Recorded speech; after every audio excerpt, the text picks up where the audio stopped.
Training is the process whereby people acquire capabilities to perform their jobs. Training provides employees with specific, identifiable knowledge and skills to use in their present and in future jobs. Training can be designed to meet many objectives and can be classified in various ways. As this figure shows, some common groupings of training include the following: required and regular training. Companies with various mandated legal requirements like OSHA or EEO can be given to all employees through orientation and on an ongoing basis. Next, interpersonal and problem-solving training. This grouping addresses both operational and interpersonal problems and seeks to improve organizational working relationships. Next, job and technical training. Job and technical training enables employees to perform their jobs better. Finally, developmental and career training, which provides longer-term focus to enhance individual and organizational capabilities for the future. Training represents a significant expenditure and investment for organizations.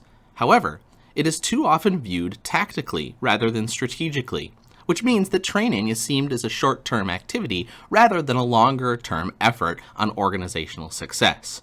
This may be changing, however. Training is frequently supported by words from management, but is among the first expenses to be cut when times get difficult. Without continual training, organizations may not have the staff needed with the knowledge, skills, and abilities to compete effectively. Training also can affect organizational competitiveness by aiding in the retention of employees. One reason why many individuals stay or leave organizations is the ability of career training and development opportunities. Employers who invest in training and developing their employees may enhance retention efforts. This figure shows how training might help accomplish certain organizational strategies. Training efforts benefit from careful planning. Planning includes looking at the big picture in which the training takes place, as well as the specifics for the design of a particular training effort. Training plans allow organizations to identify what's needed for employee performance before training begins so that there's better alignment between training and strategic needs. Effective training planning efforts consider the following questions. Is there really a need for training? Who needs to be trained? Who will do the training? What form of training will we take? How will knowledge be transferred to the job? And finally, how will the training be evaluated? After good planning, effective training requires the use of a systematic training process. This figure shows the 4 phases of a systematic approach: assessment, design, delivery, and evaluation. Using such a process reduces the likelihood for unplanned, uncoordinated, and haphazard training efforts. Assessing organizational training needs is the diagnostic phase of a training plan.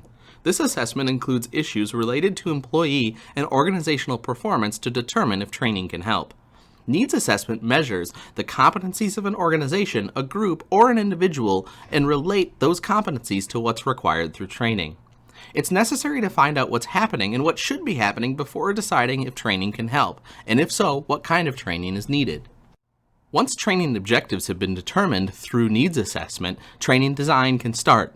Whether job-specific or broader in nature, training must be designed to address specific objectives.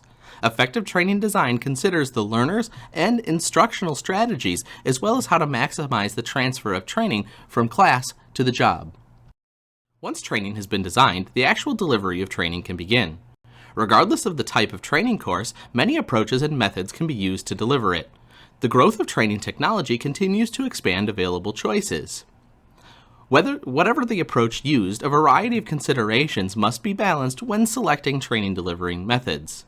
The common variables considered are as follows: the nature of the training, the subject matter, the number of trainees, individual versus team training, the time you have, and completion timelines.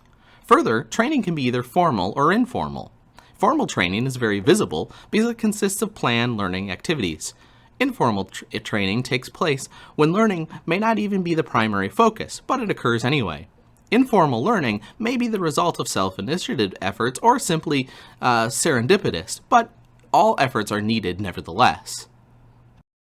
Lastly, evaluation of training compares the post-training results to the pre-training objectives of managers, trainees, and the organization. Too often, training is conducted with little thought of measuring and evaluating it later to see how well it worked. Since training is both time-consuming and costly, we have to evaluate.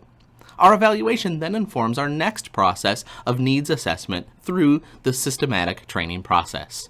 Now, go develop great organizational training.